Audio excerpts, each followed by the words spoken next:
Did you know that a coward was once called a quake-buttock? Or that a useless person was a cumberworld? This language isn't just a set of words. It's a fossil record of how people thought and lived. Our ancestors weren't just grunting farmers in muddy fields.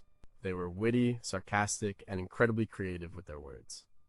They had insults that would make a sailor blush, and phrases that captured a whole way of life in a single term. But we've forgotten them.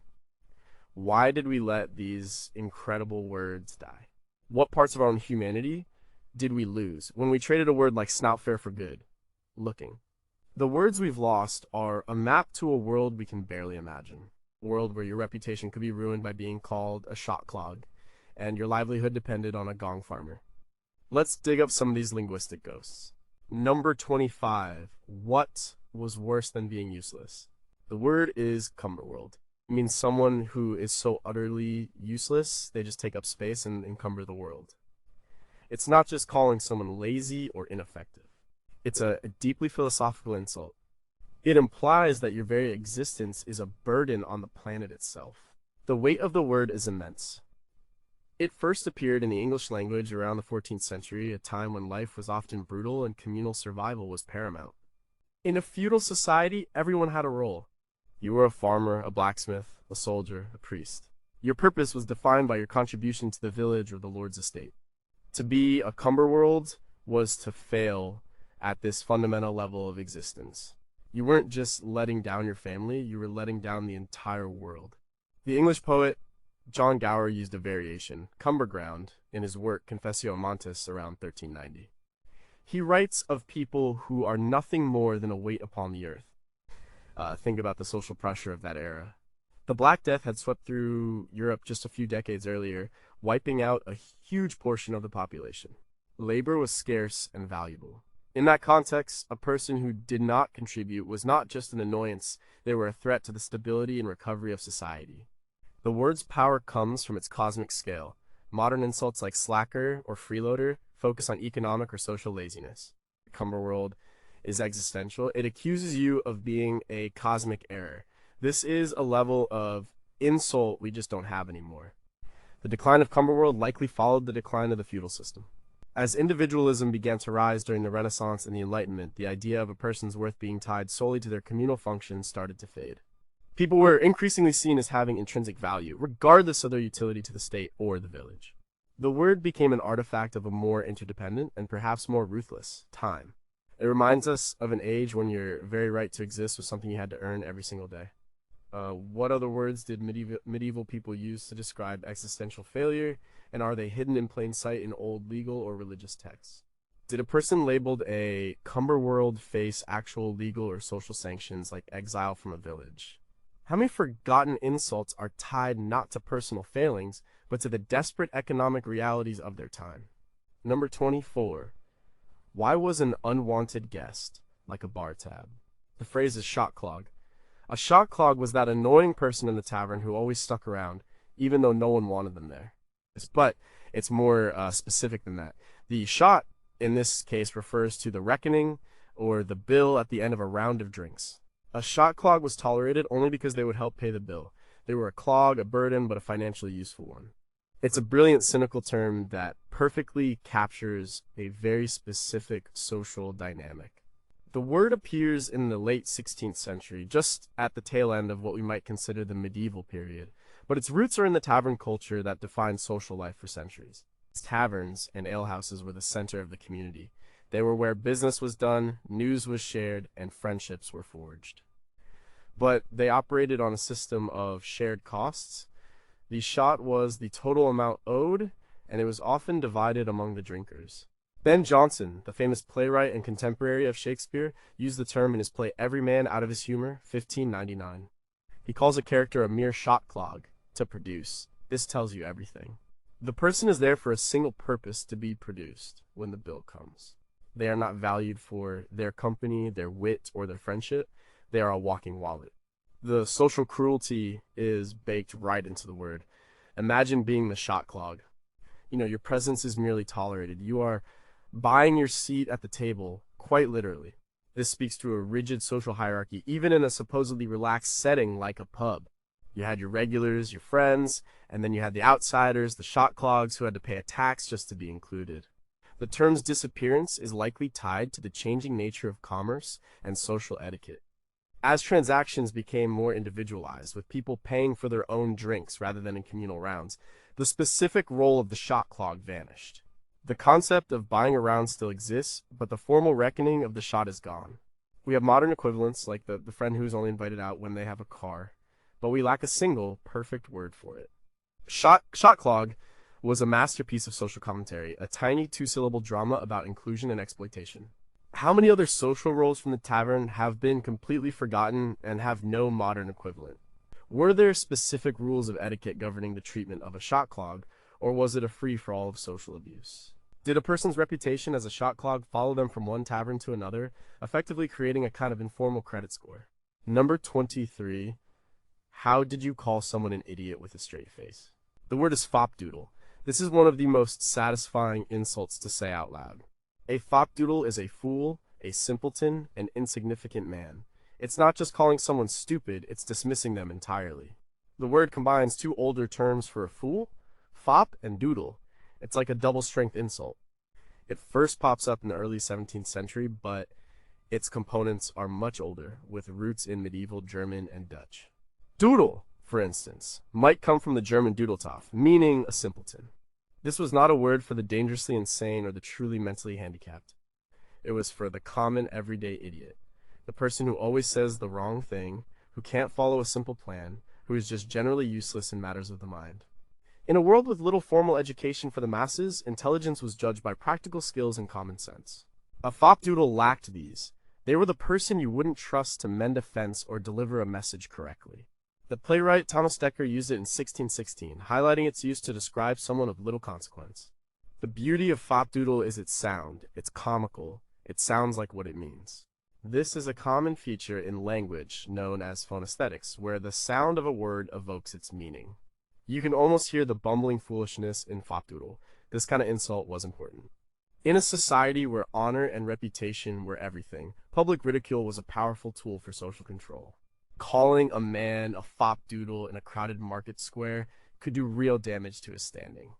It was more than just a name, it was a public judgment of his character and intellect. So why did we lose it? The word fop itself evolved. By the late 17th century, a fop became more specifically a dandy, a man overly concerned with his clothes and appearance. This new, more precise meaning overshadowed the older, more general sense of fool. As fop changed, the compound fopdoodle became confusing and eventually fell out of use, replaced by a host of other words for stupidity. But none of them have quite the same dismissive, silly-sounding punch. Were there regional variations of fopdoodle, and did a fopdoodle in London differ from one in Yorkshire? How did a person defend their honor after being publicly labeled a fopdoodle short of a physical brawl? Other records of legal disputes arising from the use of such defamatory insults? Number 22. What does an unfaithful spouse have to do with a bed? The word is bedswerver, an unfaithful spouse, an adulterer. This is a term that feels both incredibly direct and strangely poetic. It's a pure Anglo-Saxon construction bed and swerver, someone who swerves from their marital bed. It's a physical, visceral image. The word is most famously used by William Shakespeare in The Winter's Tale around 1611. The jealous King Leontes accuses his wife Hermione of being a bedswerver. While Shakespeare popularized it, the concept and the linguistic roots are older, grounded in the straightforward, compound word-loving nature of Old English. In medieval and early modern England, adultery was not just a personal betrayal. It was a serious crime against God and society. It threatened the entire social order, which was built on clear lines of inheritance and property. A wife's infidelity could illegitimately divert a man's land and title to another man's child. The church took it extremely seriously, with public shaming and penance being common punishments. The word bedswerver captures the core of the transgression in a way that adulterer, with its Latin roots adulterare, to corrupt, does not. A bedswerver is about a specific, tangible act, the violation of the marital bed. The bed was a powerful symbol. It was often the most valuable piece of furniture in a house. It was where children were conceived, where people were born, and where they died. To swerve from it was to betray the very center of family life. The directness of the word reflects a society that was in many ways more direct about sin. There was no polite euphemism here. You were a bedswerver. The word has a moral weight that feels heavier than our modern terms. It fell out of fashion as language, particularly around sensitive subjects like sex, became more Latinate and clinical. Adultery sounds like a legal term. Infidelity sounds like a psychological one. Bedswerver sounds like a sin. It's a reminder of a time when the moral and the physical were seen as inextricably linked. Did the term bedswerver apply equally to men and women, or was it, like the laws of the time, used predominantly against women? Are there forgotten folk songs or poems that use this word to tell cautionary tales? How did the physical design and placement of beds within the home influence the development of words related to fidelity and family? Number 21. How did you describe a coward using only body parts? The term is quake-buttock. This is a fantastically blunt and descriptive word for a coward. It paints a very clear and very unflattering picture. A person so scared their backside trembles. It's crude, it's funny, and it's brutally effective. The word is recorded in English lexicons from the 16th and 17th centuries, like John Florio's Italian-English Dictionary, A World of Words, 1598, where it's used to define the Italian word cacatrippa. This tells us it was a known and understood insult. The context for such a word is a society steeped in violence and a martial code of honor.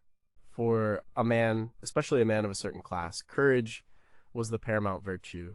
Feudal loyalties, constant warfare between nobles, and the threat of invasion meant that cowardice was not just a personal failing, it was a social danger. And a soldier who fled the battlefield could cause a chain reaction, leading to defeat and death for his comrades. The insult quake-buttock would have been particularly stinging for a knight or a man-at-arms. It's a deeply physical insult. It bypasses any notion of psychological fear and goes straight for the involuntary, shameful physical reaction. It's emasculating. It reduces a man to a trembling collection of body parts. This is a common feature of powerful insults. They dehumanize the target. This term likely originated in the common speech of soldiers, a place where language is often at its most creative and raw. It's the kind of word you can imagine being shouted across a muddy training field or muttered in a barracks. The decline of quake-buttock is probably linked to the professionalization of armies and a shift in social etiquette. As dueling and casual violence became less acceptable, the everyday vocabulary of martial courage and cowardice began to fade from common use. We still have words like coward or chicken, but they lack the visceral, comical imagery of quake-buttock. It's a lost gem of pure, unadulterated English insult.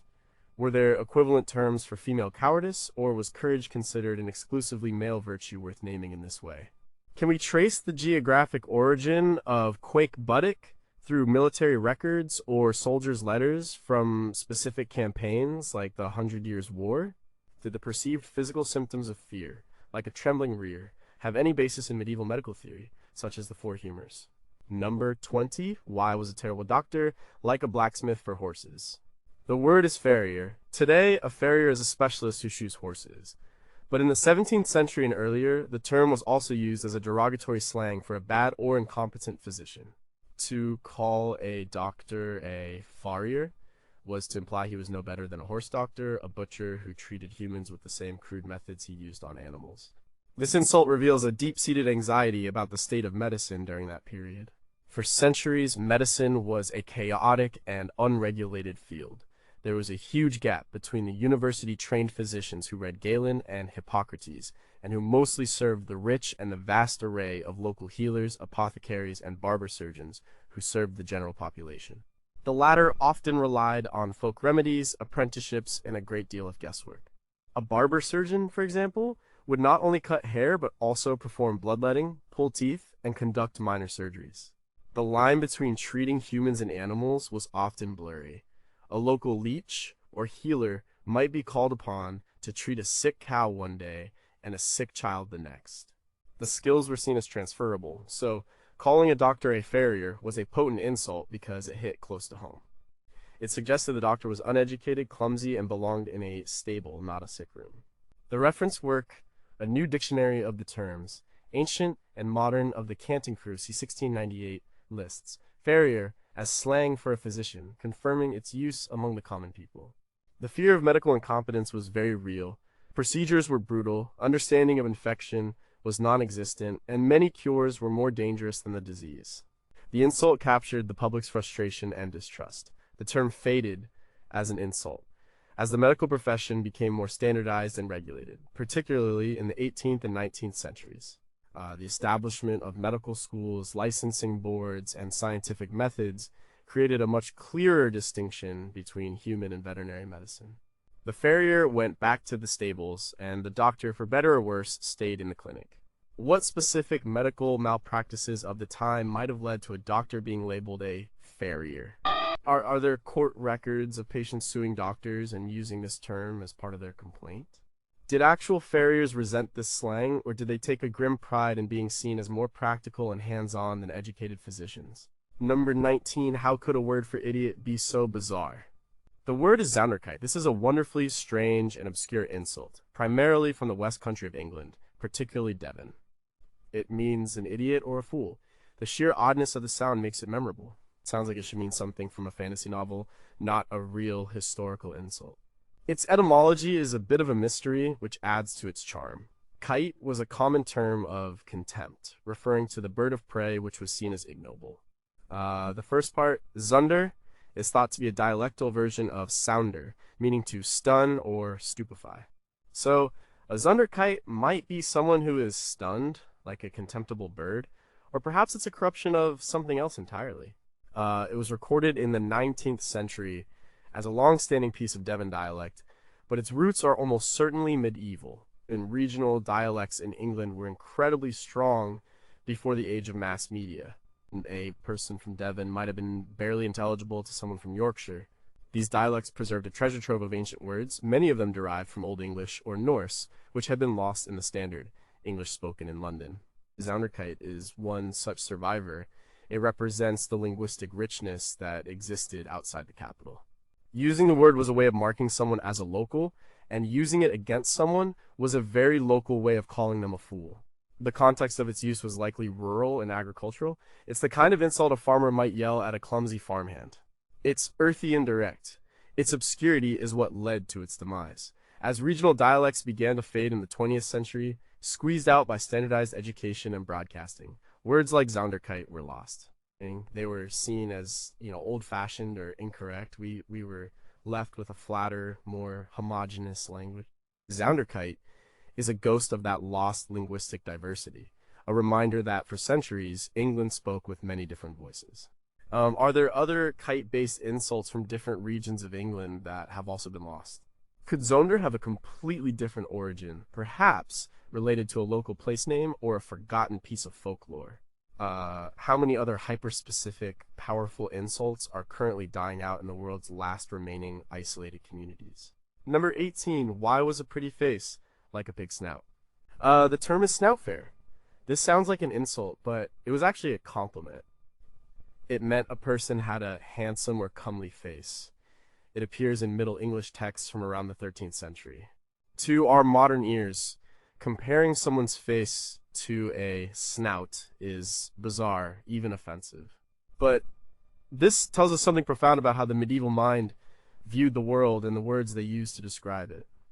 In the medieval period, the word snout didn't have the exclusively animalistic and ugly connotations it has today. It could refer more generally to the projecting front part of a face, the nose and mouth area. The world was also far more agricultural. People lived in close proximity to animals. For pigs, in particular, were a vital part of life. They were a primary source of meat and a symbol of sustenance. Animal-based metaphors were simply more common and less loaded than they are for us. To call someone snout fair was to say their facial features were well-formed, pleasing, and perhaps even healthy-looking in the way a prized pig might look healthy. It was a compliment rooted in a practical agricultural worldview. The Ancrian Rule, a 13th century guide for anchoress religious recluses, uses the term. The fact that it appears in a religious text shows it was a standard, acceptable word, not some crude piece of slang. The shift in meaning is a perfect example of linguistic drift. As society became more urbanized and people's daily lives became more removed from farm animals, the word snout became more exclusively associated with the animal, and its negative connotations grew. Politeness and etiquette changed. Comparing a lady's face to any part of a pig, however complimentary the intention, became a social blunder. The word snout fair became unusable, a victim of our changing relationship with the natural world. What other compliments from the medieval period would sound like insults to us today? Did the meaning of snout fair vary based on social class, with it being more acceptable among peasants than nobles? Are there visual representations in medieval art, like manuscript illuminations, that give us a clue as to what snout fair actually looked like? Number 17, what did a storyteller have in common with a glimmer of light? The word is gleeman. A gleeman was a traveling entertainer, a minstrel, a storyteller, a singer of tales. They were the living libraries and televisions of the medieval world. The word comes from the Old English gleeman, where gleo means glee, mirth, or entertainment. So a gleeman was literally a glee man or an entertainment man. These figures were essential to the cultural life of Anglo-Saxon and later medieval society. Before widespread literacy, history, news, and epic poems were transmitted orally. The gleeman was the vessel for this transmission. He would travel from village to village, from mead hall to castle, trading his songs and stories for food, lodging, and a few coins. The epic poem Beowulf, first written down around the year 1000, is exactly the kind of story a gleeman would have performed. The poem itself even describes the role of the scop, an Old English term for a poet or minstrel, who sang of creation and heroic deeds in the Hall of Heorot. The gleeman was his direct descendant. They were more than just entertainers, they were custodians of culture. They preserved the great stories of heroes, the genealogies of kings, and the news of distant battles. Their social status was ambiguous. They were not nobles, but a skilled gleeman could be highly respected and welcomed in the highest courts. The Welsh, for example, had a highly sophisticated bardic tradition, with poets holding esteemed positions in the households of princes. The term gleeman eventually fell out of use, replaced by the Norman-French word minstrel. This linguistic shift reflects a broader cultural shift after the Norman conquest of 1066. The Anglo-Saxon aristocracy was replaced by a French-speaking one, and their cultural vocabulary followed suit. While the job remained the same for a time, the Old English word for it was pushed aside. The gleeman became a minstrel, and a piece of Anglo-Saxon cultural identity was lost. How much of what we know about early English history and myth is based entirely on the memorized repertoire of now forgotten gleemen? Did gleemen form guilds or secret societies to protect their stories and tradecraft? What kind of musical instruments did a typical gleeman carry? And how did the music shape the telling of the tale? Number 16, why would you willingly be a drunkard's burden? The phrase is ale stake. An ale stake was, quite literally, a stake or pole set up outside an alehouse to signify that ale was for sale. Often, a garland or bush would be attached to the top, which is the origin of the saying, "A good wine needs no bush." But the term also came to refer to the alehouse itself and, by extension, the culture of drinking that surrounded it. To frequent the ale stake was to be a regular at the pub. Ale was the staple drink of the medieval period for all classes. Water was often unsafe to drink, while ale was nutritious. It was often called liquid bread, and the brewing process killed off pathogens. Every village had its alehouse, often run by a woman known as an alewife. These establishments were the social heart of the community, but they were also a source of moral anxiety for the church and local authorities. The ale stake became a symbol of this dual nature. It was a sign of welcome and community, but also of potential sin and disorder. William Langland's great 14th century poem, Piers Plowman, is filled with vivid scenes of tavern life. He describes characters who would rather hear a harp at the alehouse than attend mass. The ale stake represented a choice between the sacred and the profane. Laws were enacted to regulate these establishments. A 1375 London regulation mandated that the ale stake projecting from a house could not be more than 7 feet long, to prevent them from becoming a hazard in the narrow city streets. This tells you how common and prominent they were. The term ale stake eventually faded as tavern, inn, and pub became the more common terms. The physical stake itself also became less necessary as permanent. Painted signs became the norm. But the word is a reminder of a time when the local pub was identified not by a fancy name but by a simple stick with a bush on it, a beacon for the thirsty. What other everyday objects of medieval life, like the ale stake, have had their original meanings completely erased over time? Were there regional differences in the design of ale stakes, and could you tell the quality of the ale by the look of the stake? Are there surviving local ordinances from medieval towns that detail the fines and punishments for alehouse-related disturbances? Number 15, how can you be angry and hungry at the same time? The word is grumble guts, a perfect term for a complaining, discontented person. A person whose guts or stomach are always grumbling. It's a wonderfully onomatopoeic word that connects a physical sensation with a personality trait. While it's recorded more formally in later centuries, the components and the concept are deeply medieval. Grumble has been in the language since the 16th century, and the association of the guts with emotion is ancient.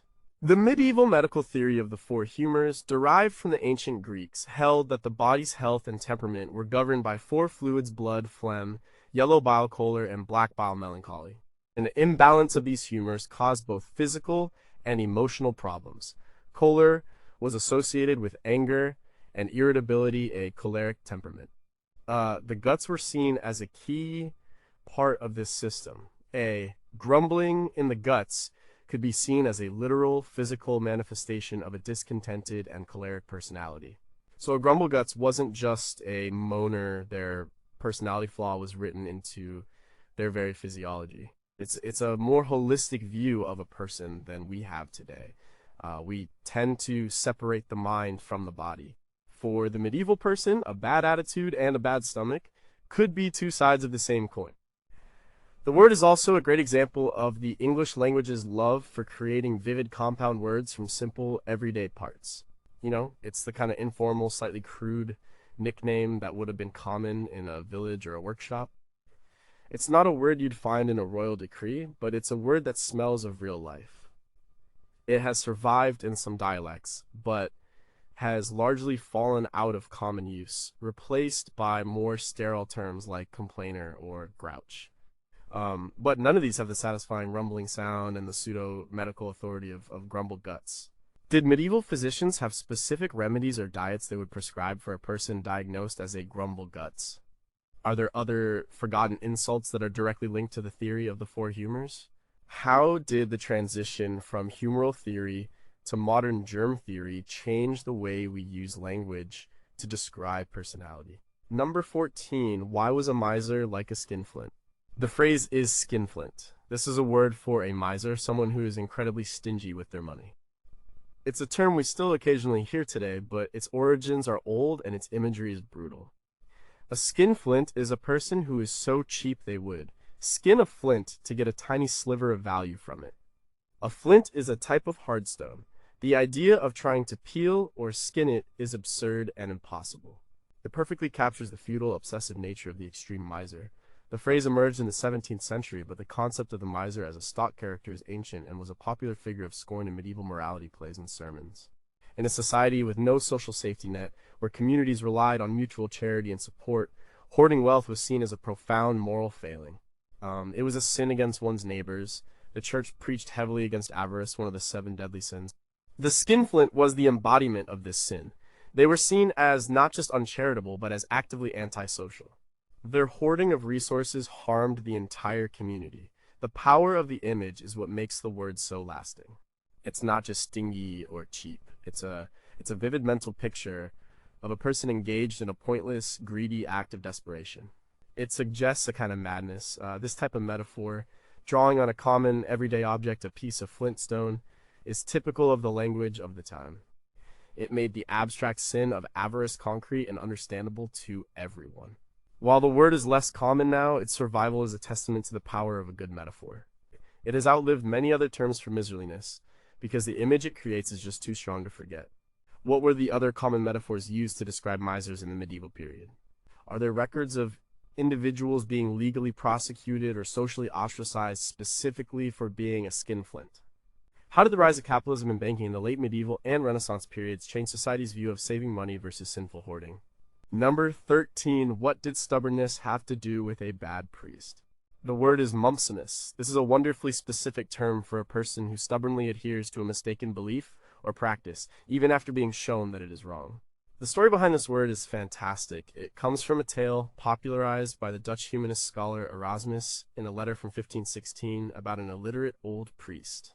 For decades, the priest had recited the Latin Mass incorrectly. Instead of saying sumpsimus, meaning we have taken, he said mumpsimus.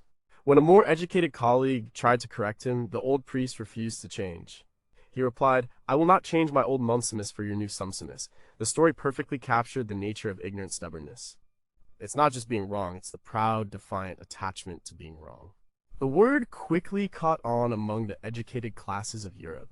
It was the perfect term to use against the conservative elements in the church and universities who were resisting the new learning of the Renaissance and the reforms of the Protestant Reformation. To call someone a mumsimus was to accuse them of preferring their comfortable, long-held errors over the proven truth. King Henry VIII of England is said to have used the word himself, declaring that he did not want to be one of those who were too stiff in their old mumsimus. The word encapsulates the great intellectual battles of the early modern period. It's a word born from the clash between tradition and progress, between blind faith and critical inquiry. Its decline is probably due to its highbrow, classical origins. It was always a word for the educated. It never quite filtered down into the common language in the way that simpler insults did. But for a time, it was the sharpest intellectual arrow in a reformer's quiver. Are there other words in the English language that originated from a single, specific anecdote like mumsimus? Can the original mumsimus priest be identified as a real historical figure, or was he just a useful fiction created by Erasmus? What would be the modern equivalent of the mumsimus versus sumsimus debate? A small technical error that reveals a much larger philosophical divide. Number 12, why was a thief called a lubber? The term is landlubber. Today, we associate this word with sailors. A landlubber is someone who is clumsy and inexperienced at sea. But the original meaning was quite different. In the 14th century, a lubber was a big, lazy, clumsy oaf. Of a landlubber, therefore, was a vagrant or sturdy beggar who roamed the land. The word appears in Piers Plowman, where lores and landleapers are mentioned, lores being a term for heretics and idlers. It was a term of contempt for the rootless and unemployed. In the rigid social structure of feudal England, everyone was supposed to have a place. You were tied to your lord's land or a member of a guild in a town. To be a landlubber was to be a masterless man, an outsider, and therefore a potential threat. These were the people who slept in barns, begged on the roads, and were suspected of every petty crime in the area. The Statute of Laborers of 1351, enacted after the Black Death, made it a crime to be able-bodied and unemployed. The law was designed to keep wages low and force people to work on the land. Well, a landlubber was exactly the kind of person this law targeted. The word carries the weight of all this social anxiety. It's a term for someone who doesn't fit in, who refuses to play by the rules of a harsh and hierarchical society. The shift to a nautical meaning happened much later, probably around the 17th century, as England's focus shifted towards the sea. Sailors, with their own strong and distinct culture, adopted the term lubber and applied it to those who were useless on a ship. The land part was added to specify the origin of the incompetence. The original meaning of a dangerous vagrant was lost, and the word was domesticated into a piece of quaint nautical slang. How did a word for a feared social outcast become a relatively harmless term for an inexperienced sailor? Are there court records from the 14th century that show people being convicted of the crime of being a landlubber? What other words have had their meanings completely transformed by the specific jargon of a profession like sailing or mining? It's number 11. What was the dirtiest job in the medieval world? The term is gong farmer. A gong farmer was the man who cleaned out privies and cesspits. Gong was an Old English word for a latrine or privy. A farmer, in this context, was not someone who grew crops, but someone who paid a fee for the right to a concession, in this case, the right to collect night soil. It was, without a doubt, one of the most disgusting and dangerous jobs imaginable, but it was absolutely essential for urban sanitation. In crowded medieval cities like London, there were no sewer systems as we know them. Waste was collected in pits, known as cesspits, usually in the basement or backyard of a house. When these pits were full, someone had to empty them. This was the gong farmer's job. The work was done exclusively at night by law. A 1326 London regulation stipulated that no one shall carry any ordure by day, only by night. This was to spare the public the horrific sight and smell. The work was physically demanding and incredibly hazardous. The fumes from the decomposing waste, a mix of methane and hydrogen sulfide, could be lethal. And gong farmers were known to suffocate and die in the pits. Yet, it was a recognized and regulated trade. A gong farmer could actually make a decent living. In the 16th century, a team of gong farmers might charge 2 shillings per ton of waste removed. The collected night soil was valuable. It was taken out of the city and sold to actual farmers as fertilizer for their fields. So, in a way, the gong farmer was a crucial link in the ecological cycle of the city. The term gong farmer eventually fell out of use as sanitation technology evolved. The invention of the flushing toilet and the construction of modern sewer systems in the 19th century made the profession obsolete. The gong farmer, and his foul-smelling but vital contribution to city life, was flushed away by history. Are there any surviving personal accounts, diaries, or letters from a gong farmer describing their work and their life? Did communities of gong farmers live in specific neighborhoods, and did they develop a unique subculture or dialect due to their nocturnal and ostracized profession? What specific tools and techniques did they use to perform their work without modern safety equipment? Number 10. How did you say someone was in a bad mood? The phrase is in the Sullens. To be in the Sullens meant to be in a gloomy, sullen, or sulky mood. It's a wonderfully evocative phrase that treats a bad mood as a physical place you can inhabit. You are not just sullen, you are in the Sullens, as if it were a dark room or a swamp. The word sullen itself likely comes from an old French word, solane, meaning lonely or solitary. The phrase appears in the 16th century, a time when the language was becoming more expressive about internal emotional states. People were starting to describe their feelings with more nuance. The phrase personifies the mood. It gives it a location and a substance. This is a very common way for language to handle abstract concepts. We do it all the time. We fall in love. We are out of our minds. We are under pressure. In the Sullens is a perfect example of this kind of metaphorical thinking. It suggests a passive state. You don't choose to be in the Sullens, you find yourself there, and you have to wait until you can get out. This fits well with the pre-modern understanding of emotions as something that happened to you, often due to external forces or internal imbalances, like the four humors, rather than something you control. The phrase was used by writers like Thomas Nosh in the 1590s. Its usage shows a desire to pin down and describe the common human experience of being in an inexplicably bad mood. It's a much more poetic and descriptive phrase than just saying, "I'm grumpy." It eventually fell out of favor, perhaps because it sounds a bit too old-fashioned and theatrical for modern tastes. We traded its poetry for the clinical precision of words like depressed, or the simple bluntness of in a funk. Did different regions have their own unique phrases for being in a bad mood? And what do those phrases tell us about their local culture? Were there any folk remedies or superstitions about how to get someone out of the Sullens? How did the language used to describe mental states change after the rise of psychology and psychiatry? Number 9. What did a fool have in common with a spoon? The word is spoony. In the 18th and 19th centuries, spoony meant foolish, silly, or foolishly sentimental. It's a word that sounds exactly like what it means: soft, a bit wet, and not very sharp. The connection to a spoon isn't immediately obvious, but it likely comes from the idea of a simple, shallow implement. A spoon isn't complex or deep. It's a spoony tool for a spoony person.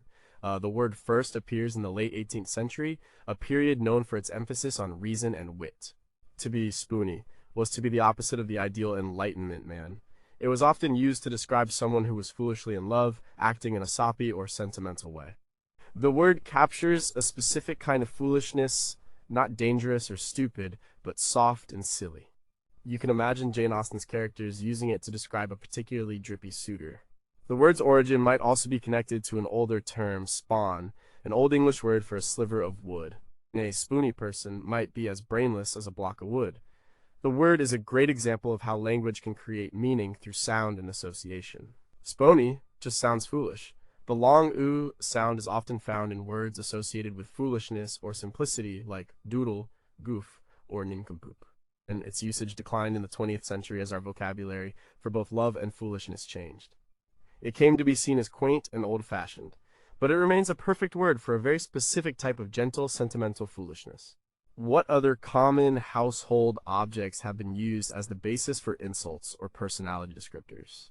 Can we track the rise and fall of the word spoony in personal letters and diaries to see how attitudes towards expressing emotion changed over time? Are there any other forgotten words where the sound is so perfectly matched to the meaning? Number 8.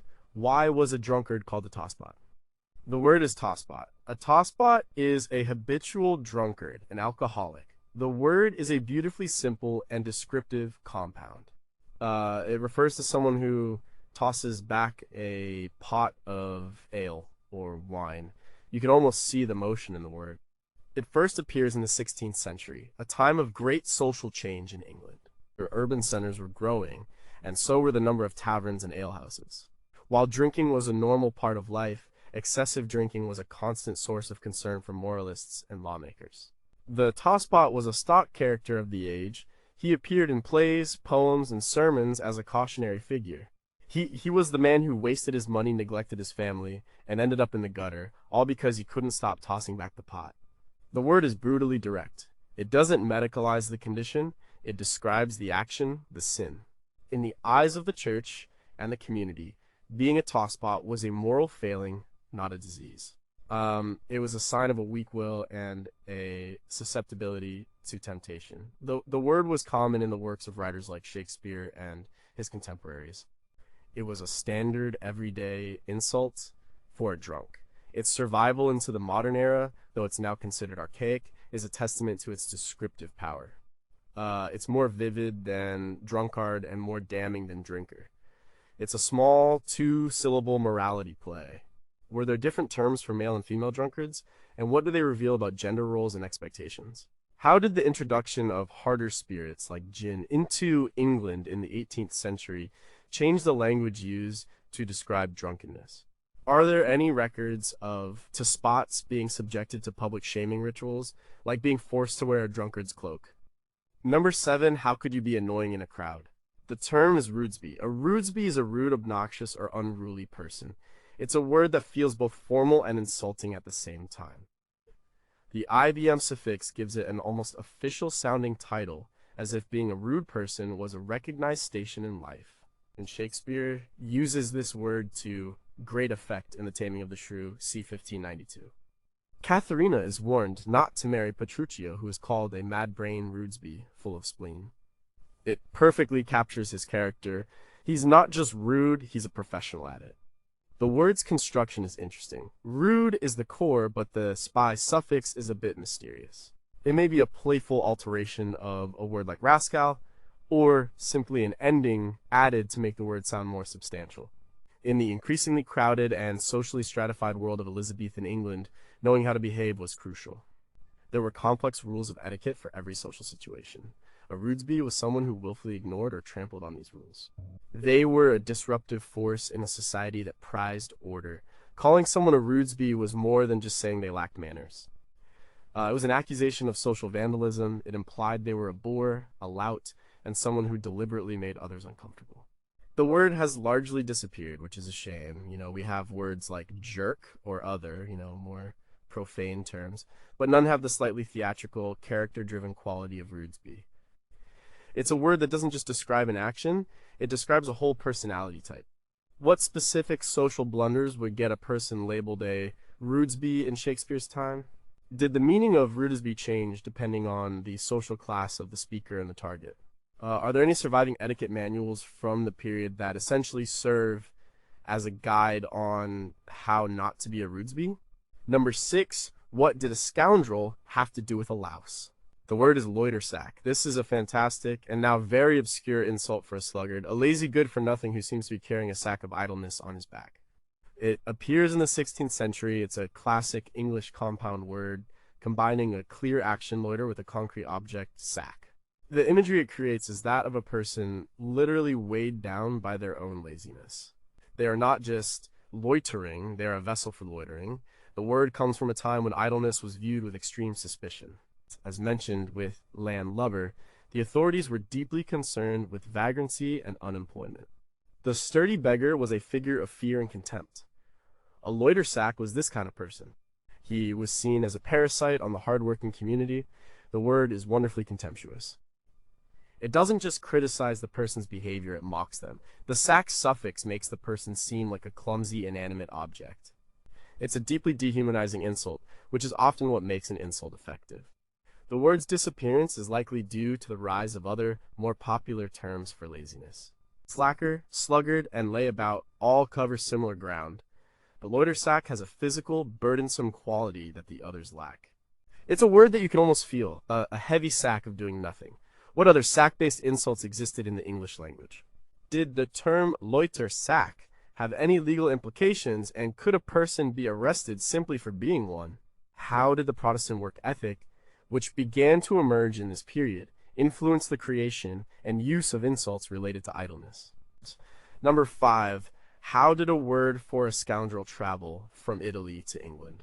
The word is palliard. A palliard was a beggar or vagabond, specifically one who feigned sickness or disability in order to elicit sympathy and money. The word has a fascinating journey. It comes from the Old French paillard, which meant a scoundrel or a lecher. The French word, in turn, may have come from pail, meaning straw, because beggars often slept on straw. The word entered English in the 15th century and became part of a whole secret vocabulary used to describe the complex hierarchy of the Elizabethan underworld. Thomas Harmon's 1567 book, A Caveat or Warning for Common Cursors, vulgarly called Vagabonds, is a kind of dictionary of criminal slang. He describes the palliard in detail. He writes that they would use herbs or chemicals to create fake sores and wounds on their bodies to look more pathetic. They operated with a specific patter or script to beg for alms. This was not just simple begging, it was a form of theatrical fraud. So to call someone a palliard was to accuse them of being a professional con artist, preying on the charity of good people. The word speaks to a society grappling with the problem of poverty. There was genuine charity and a Christian duty to help the deserving poor. But there was also a deep-seated fear of the undeserving poor, the professional criminals who exploited that charity. The palliard was the ultimate symbol of this fear.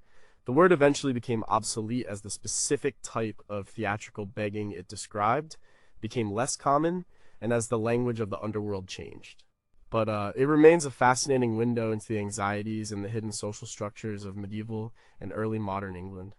What were some of the other specific types of beggars and criminals that Harmon described in his book? Did palliards have a system for sharing information about which towns were most charitable or which fake injuries were most effective? Are there any court records of palliards being tried and convicted for their specific brand of fraud? Number 4, why was a woman's reputation tied to her girdle? The phrase is light-girdled. This is a subtle but powerful term from the 17th century used to describe a woman of loose morals or a free reputation. A girdle was a belt or sash worn around the waist, an essential part of a woman's clothing. It was a symbol of propriety, neatness, and restraint. To be like girdled or loose girdled was to be unbuckled, unconstrained, and therefore morally suspect. The metaphor connects a woman's physical appearance directly to her sexual character. A respectable woman was tightly and properly girdled. A woman whose girdle was loose was, by extension, loose in her behavior. This is part of a long history of using clothing as a metaphor for morality, particularly for women. A woman's honor was seen as a fragile thing that needed to be protected and controlled, just like her clothing needed to be properly fastened. The phrase reveals a deep societal anxiety about female sexuality. Any sign of freedom or a lack of restraint in a woman's dress could be interpreted as a sign of a similar lack of sexual restraint. The accusation was powerful because it was indirect. It wasn't as blunt as calling a woman a whore, but it carried the same weight of insinuation. It was a way for gossip and reputation mongering to operate. The phrase faded from use as fashion changed. As girdles and tightly laced clothing became less common, the metaphor lost its physical anchor. But the underlying idea that a woman's appearance is a direct reflection of her moral character is a concept that has proven far more durable. What other items of clothing were used to create moral metaphors in the medieval and early modern periods? Was there a male equivalent of like girdled, or was this type of sartorial judgment reserved exclusively for women? Can we see shifts in the use of this phrase that correspond to actual changes in female fashion over the centuries? Number 3, what is a knight without a horse? The word is dotterel. A dotterel is a type of plover, a bird known for being easily caught. But the word was also used metaphorically to mean a fool, a dupe, or an old doting man who is easily tricked. The folklore behind the word is what makes it so interesting. It was believed that the dotterel was so foolish that it would imitate the actions of the fowler who was hunting it. If the hunter raised an arm, the bird would raise a wing. If the hunter raised a leg, the bird would raise its leg. While the hunter was distracting the bird with these silly games, An accomplice could sneak up and catch it in a net. This story, though not true, was widely believed. The first written account of it comes from the 15th century. To call a person a dotterel was to say they were so simple-minded they would actively participate in their own downfall.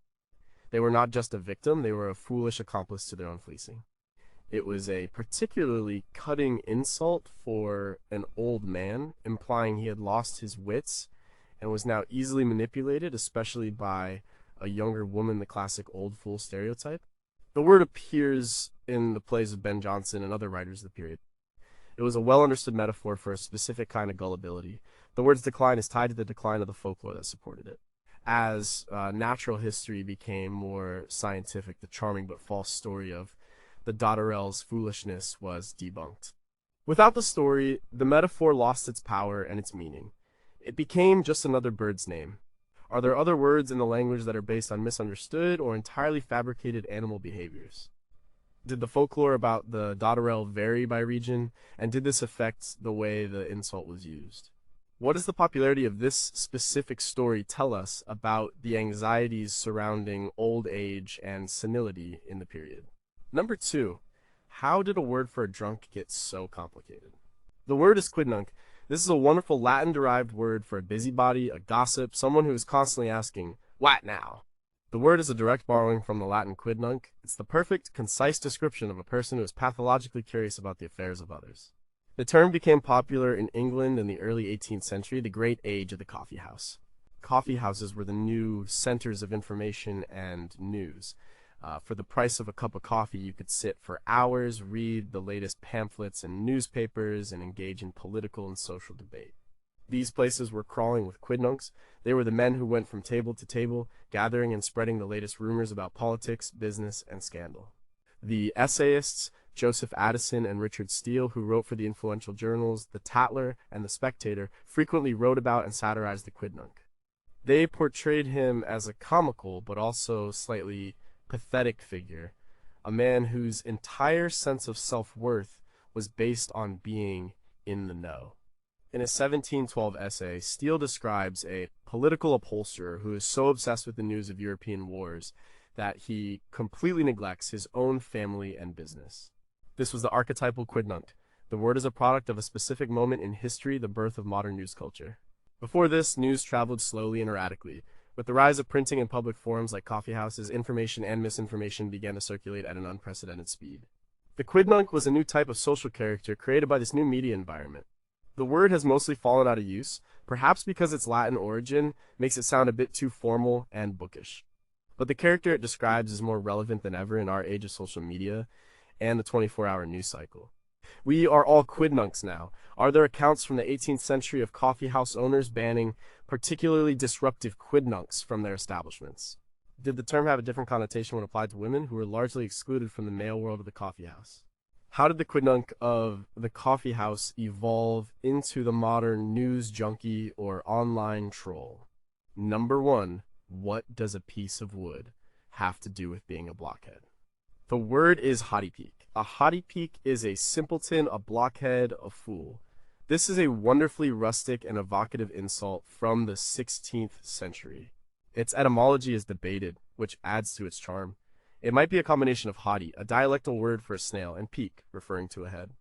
So, a snail head, a slow-witted person. Another theory connects it to hode, the V-shaped trough used by builders to carry bricks, suggesting a hodhead or a blockhead. A third theory suggests it's related to hodge, a generic, often derogatory name for a rural peasant. Whatever its precise origin, the word paints a picture of a clumsy, foolish, and probably rural character. It was a word used by the more sophisticated city dweller to look down on their country cousins. The great poet John Skelton, writing in the early 16th century, was a master of this kind of earthy, energetic insult, and hottie-peak is a word that would have been right at home in his work. He called one of his targets a dullard and a doting doll. Hottie-peak is in the same family. It's an insult that feels solid and real, rooted in the everyday objects and social prejudices of the time. The word's power comes from its sound and its associations. It's clunky and awkward to say, just like the person it describes. It reeks of the barnyard and the building site. It's not a clever, witty insult, it's a heavy, blunt instrument. The word eventually faded, pushed out by a legion of other terms for a fool. But it remains a perfect example of how the most effective insults are often rooted in the most common things, turning a simple object like a snail or a brick hod into a weapon of ridicule. Were there specific regional strongholds for the use of the word hottie peak? What other insults were derived from the generic peasant name Hodge? Can a word's phonetic clumsiness be measured? And does it correlate with its use as an insult for a clumsy person?